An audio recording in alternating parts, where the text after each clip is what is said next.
ano na magkapagbigay ng seminar at binigyan tayo ng certificate after the seminar.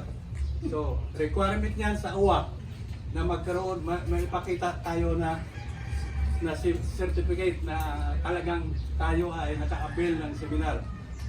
So, nagpapasalamat din tayo sa effort nila ni Sister Casilda, Sister Lorna at Sister Gina, dahil sila ang nakipag-coordinate dito sa pag-ayos ng seminar na ito.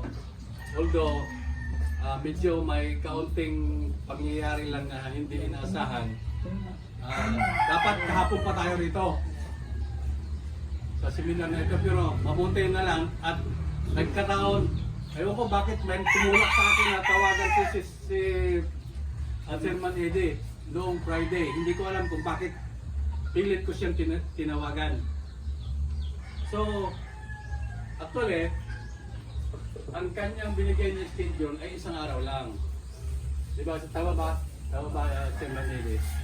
Kaya nagtaka ako, bakit ginawang 2 araw ang binigyan na schedule. Kaya siguro yun ang nagtulak sa akin na tawagan siya before Saturday at doon ko nalaman kay Chairman Eddie na araw ng linggo lang pala ang binigay niya.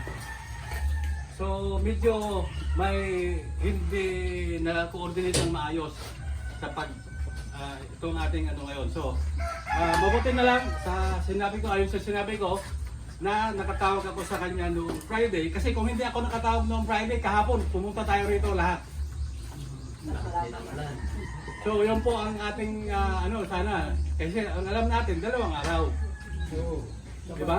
Sabado Linggo, yun talaga ang alam ko. Pero yun nga, nagkataon na kontak ko si Chairman Eddie at siya nag-confirm na bakit 2 araw, 1 araw lang ang binigay sa inyo, araw lang ng linggo. So, maraming salamat sa Chairman Eddie dahil ayon sa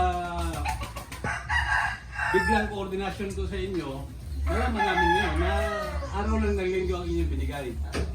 So ganoon pa man, medyo may konting lang, hindi na, pero kung hindi ako nakatawag kahapon, nandito tayo at babalik din tayo ngayong araw na ito. Dahil yun ang alam namin talaga yung schedule. Pero supposedly, ang seminar talaga, orientation it takes 1 day. Inano na lang natin na pag-isahin na lang lahat. Kasi yung balik-balik ninyo, magastos. Tama. Tapos yung sign report. Kasi yung sa pag-lecture ko, orientation, bumagapin ko talaga yan. Kasama po doon yung question and answer. And then yung kinabukasan dapat yan, actual mixing na po yung bagging hanggang abutin ng gabi para sa pag-inform.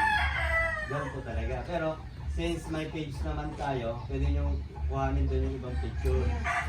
I-attach nyo lang naman po yun sa business plan ninyo saka sa FS. Plus itong nagkakandak tayo ng orientation, kukunan nyo po ng documentation. Picture and then video. Tapos mamaya pag may mix tayo, ganun din po. Kasi isasubmit nyo po yan kasama po yung sa submission ko sa OWA. Ganun din kasi ang ginawa na Pangasinan. Ang Pangasinan, mas marami silang OFW po doon sa pamunuan ni Ed Fernandez. Sino po na yun? Ed Fernandez, kilala kayo.